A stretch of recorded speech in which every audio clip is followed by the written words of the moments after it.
আসসালামু আলাইকুম। আশা করি সবাই খুব ভালো আছেন। আমি আলহামদুলিল্লাহ অনেক ভালো আছি। প্রতিদিনের মতো আজকেও সকাল সকাল বের হয়ে গেলাম। আজকে কাজের জন্য বের হই নাই, অবশ্য আজকে বন্ধের দিন, জানুয়ারি মাসের 2 তারিখ। আজকে সবাইকে নতুন বছরের শুভেচ্ছা।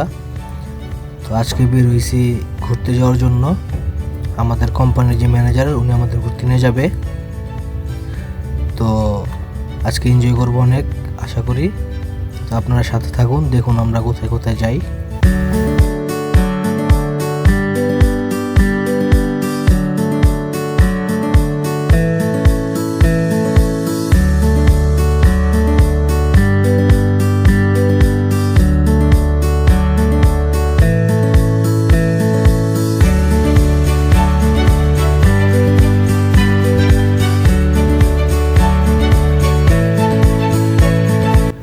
প্রায় দীর্ঘ 2 ঘন্টা যাত্রা শেষে আমরা এসে পৌঁছাইলাম।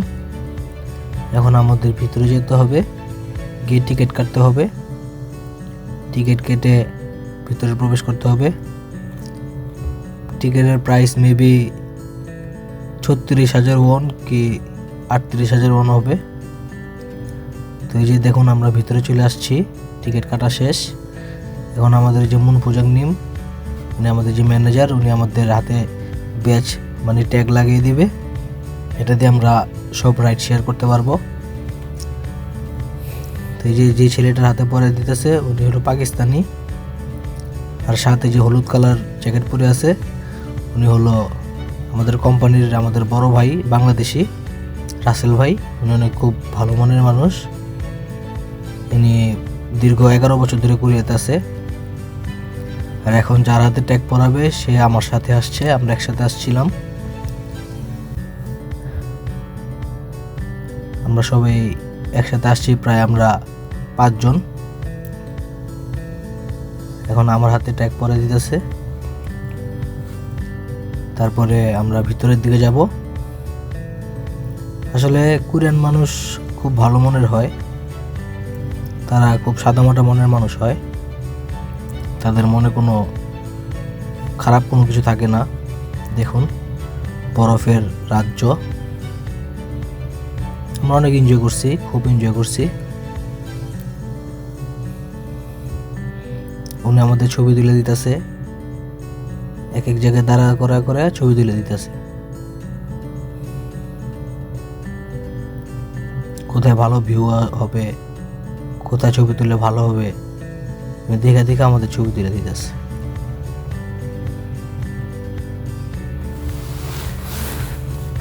কোরিয়া আসার পরে এটাই সর্বপ্রথম অনেক দূরে ঘুরতে আসা। এখন আমরা দেখেন, আমরা রাইড শেয়ার করতে যাব। এই যে এখানে দেখতেছেন বরফ, এখানে এই যে টিউব দিয়ে পিচ্ছিল খেয়ে আসতে হয়। এখন আমরা যাচ্ছি। এটা যে কি মজা লাগছে, এটা খুবই মজার একটা বিষয়। ঠিক আছে, এই যে রেডি হয়ে গেছি। প্রথম ভাবছি এটা বাচ্চাদের, পরে দেখলাম যে না, এটা সবাই করে, বড় ছোট। খুবই মজা লাগছে এটা। আর আমাদের বাংলাদেশে হলে তো একবার রাইড করার পরে বলতো যে আপনার সময় শেষ। আসলে এখানে এটা একবার করছি, এটার থেকে বড় আছে, ওইটাতে একটু পরে যাব। এই যে বড়টাতে এখন চলে আসছি। প্রায় 8 থেকে 10 বার আমাদের এটা করাইছে। প্রথম 2 বার করছি, 2 বার করার পরে না, আবার করতে হবে, আবার পাঠাইছে বারবার। তবে খুব এনজয় করছি। এখানে বরফ ঠান্ডা, এর মধ্যেও মনে করেন শরীর পুরো গরম হয়ে গেছে। খুবই এনজয় করছি।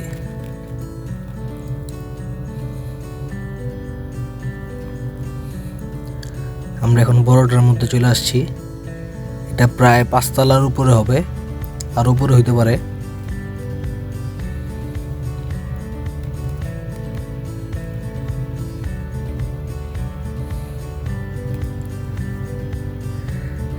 এটা খুব ডেঞ্জারাস ছিল, প্রথম ভয় পাইছি। পরে যেহেতু 8 থেকে 10 বার করে ফেলছি, পরে আর ভয় লাগে না, পরে মজাই লাগছে।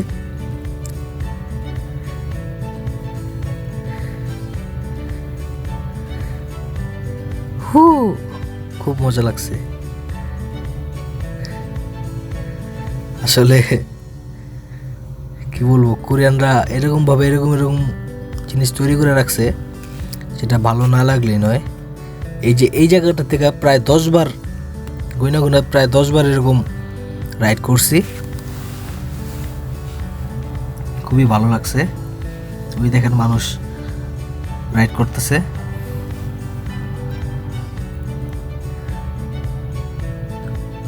খুবই ভালো লাগছে আজকের এই দিনটা, স্মরণীয় হয়ে থাকবে।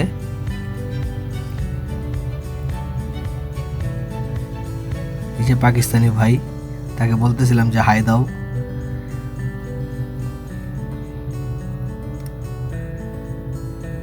সবাই হাঁটতেছি, হাইটা চারি সাইড প্রদর্শন করতেছি, দেখতেছি। আমি আবার বড় ভাইকে জিজ্ঞেস করলাম যে ভাই এই জায়গাটা যে আসছে এই জায়গাটার নাম কি। সে আবার আমাদের ম্যানেজারকে জিজ্ঞেস করতেছে এই জায়গার নাম কি। আসলে এই জায়গাটার নাম আমি ঠিক বলতে পারি না। এই দেখেন বরফের রাজ্য যাকে বলে, এখানে একটা বরফ দিয়ে, পুরাটি বরফ দিয়ে একটা চেয়ার বানিয়ে রাখছে। এখানে আবার আমি একটু এনজয় করলাম, মজা করলাম।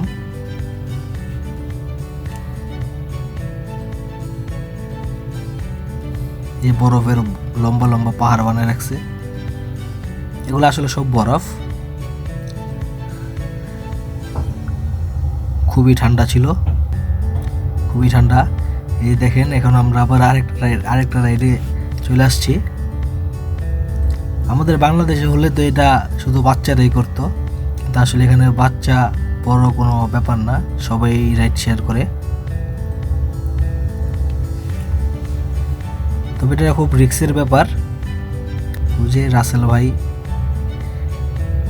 এই যে আমি আসতেছি, বাচ্চারাও খেলতেছে।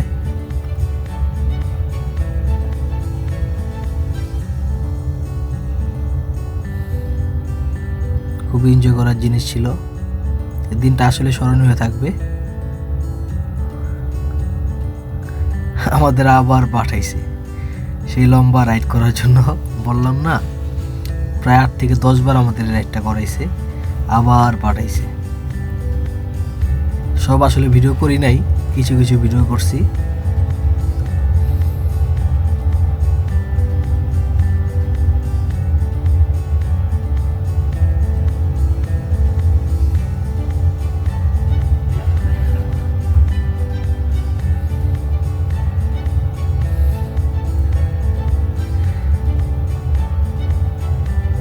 দেখেন বরাবর পাহাড়ের বরাবর আমরা আছি, অনেক উপরে আছি।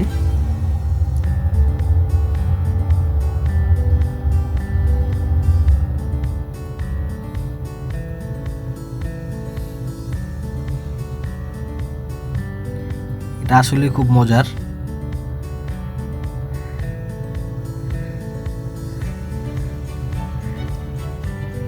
প্রথম ভাবছিলাম যে পরে আবার হাত পা ব্যথা পাই কি না, আসলে তেমন কোনো কিছু না, খুব সেফটি আছে। এই যে একটা রাইড, এই রাইডটাতে গেছি, কিন্তু এই রাইডটা এত রিস্কের ছিল যেখানে আমি ভিডিও করতে পারি নাই, এখানে ক্যামেরা আমি হাতে নিয়ে বসতে পারি নাই, এটা খুব রিস্কের ছিল। তারপরে আমরা সকালে হালকা পাতলা নাস্তা করে নিলাম, যেহেতু সকালে কোনো কিছু খেয়ে আসি নাই। হালকা পাতলা রামিয়ন খেয়ে নিলাম, নুডলস খেয়ে নিলাম। তারপর এই যে এটা একটা ফল, কোরিয়ান একটা ফল ছিল, এটা আগুনে পুড়ে খেতে হয়, আগুনে পুড়ে এটা খেতে হয়, এটা খুব সুস্বাদু ছিল।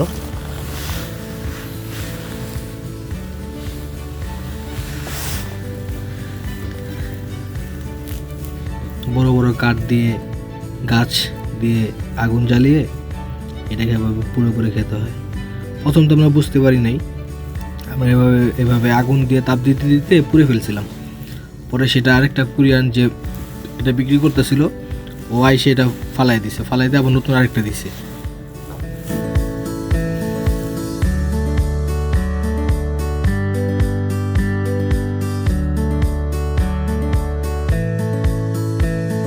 রাসেল ভাই একটু ভিডিও করলো।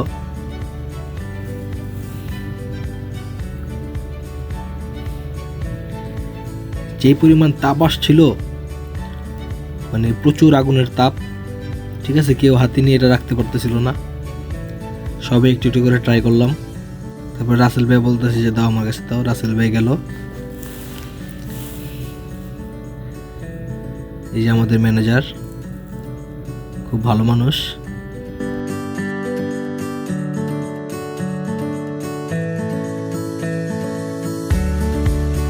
মানে আমার রুমমেট, আমরা একসাথে কোরিয়াতে আসছি এক ফ্লাইটে। এখন এটা হয়ে গেছে, এখন ইনি এটা আমাদের সবাইকে দিবে, সার্ভ করবে। দেখুন কিভাবে ছিলে।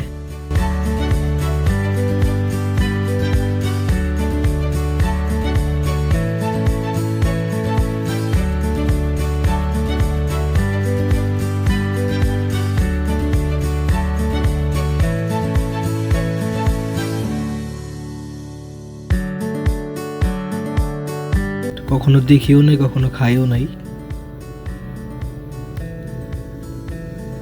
জীবনের প্রথম খেলাম।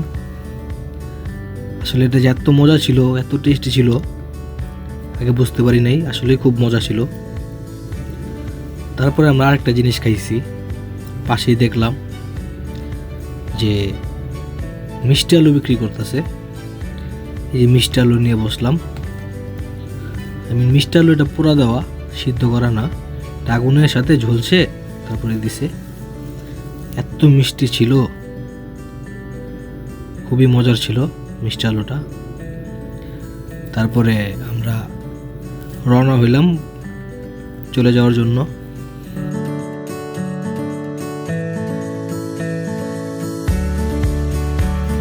সবাই ভালো থাকবেন আর সবাই আমার জন্য দোয়া করবেন যেন প্রবাস জীবন ভালোভাবে কাটাতে পারি।